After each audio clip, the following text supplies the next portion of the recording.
Shalom, salam sejahtera. Renungan malam seiman berjudul Hidup Kekristenan. Namun aku hidup tetapi bukan lagi aku sendiri yang hidup, melainkan Kristus yang hidup di dalam aku. Dan hidupku yang kuhidupi sekarang di dalam daging adalah hidup oleh iman dalam Anak Allah yang telah mengasihi aku dan menyerahkan dirinya untuk aku. Galatia 2 ayat 20. Bila Anda adalah seorang Kristen, maka sudah pasti kehidupan Anda harus berbeda dari orang lain, bukan? Sebab menghidupkan suatu kehidupan Kristen berarti memiliki penyerahan penuh, di mana kita menyerah terhadap diri sendiri dan menerima kehidupan yang bersatu dalam Kristus. Sebagaimana kita lihat Yesus telah berserah dan memberikan dirinya bagi kita, demikian pula kita harus menyerahkan diri kita sepenuhnya bagi Kristus.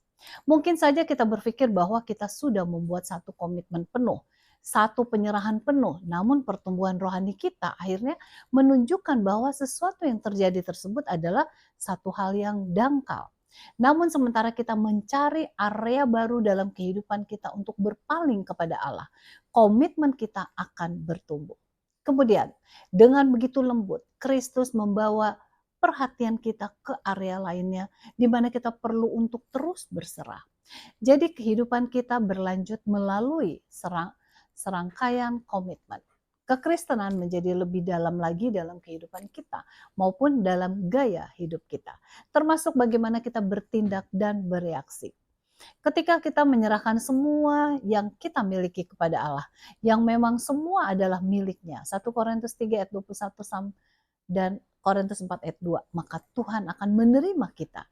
Kemudian ia akan mengembalikannya kepada kita untuk diatur sehingga kita dapat menjadi penata layanan yang baik atau pengurus dari segala sesuatu yang kita miliki, yang sebenarnya adalah hal yang dipercayakan kepada kita untuk dikelola.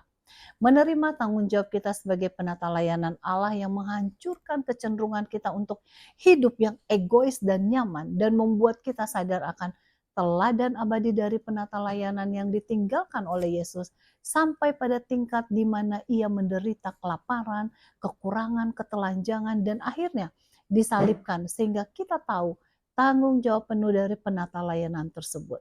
Penata layanan itu termasuk perintah abadi. Karena itu pergilah jadikan semua bangsa muridku. Matius 28 ayat 19. Yang membuat aktivitas gereja, berbagi, mengajar, berkhotbah dan membaptiskan seseorang menjadi lebih berharga bagi kita. Karena Kristus sajalah yang kita dipanggil untuk menjadi penata layanan yang setia. Semoga kehidupan kita adalah sebagai kehidupan Yesus. Jadi bukan lagi kita, tetapi Yesus yang hidup di dalam kita untuk kemuliaan baginya. Tuhan Yesus memberkati.